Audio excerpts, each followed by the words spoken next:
Going to conclude this topic with the statement, ठीक है, कि लेंज लॉ का स्टेटमेंट क्या कहता है, that in a circuit EMF is produced in such a way that it always opposes the cause produces it, ठीक है।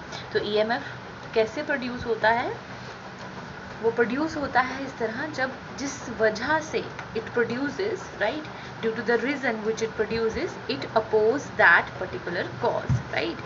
सो this is the trick that आएगा तो आने नहीं दूंगा, जाएगा तो जाने नहीं दूंगा। It means that when we have this magnet north and south having two poles, ये जो आपके पास कॉइल है, ठीक है, कॉइल के साथ जो आपका मैग्नेट है, तो कॉइल के अंदर क्या होता है, मैग्नेट प्रोड्यूस हो जाता है, मैंने आपको बताया शुरू में।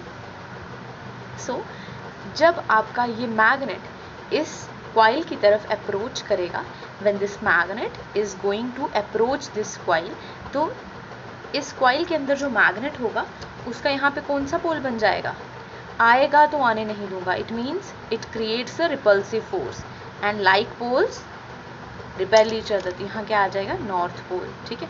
और अगर ये इससे दूर जाएगा, अगर इससे ये दूर जाएगा, if this magnet is moving far away from the coil, so what happen, this face of the magnet behaving as a south pole, right. So in this way we can calculate the direction of induced EMF, and this is all about the Lenz's law, right? So we talk about the law of conservation of energy, ठीक है।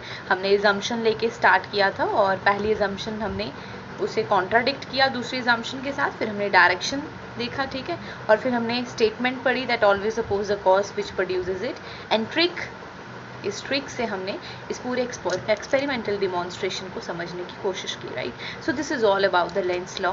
Thank you very much.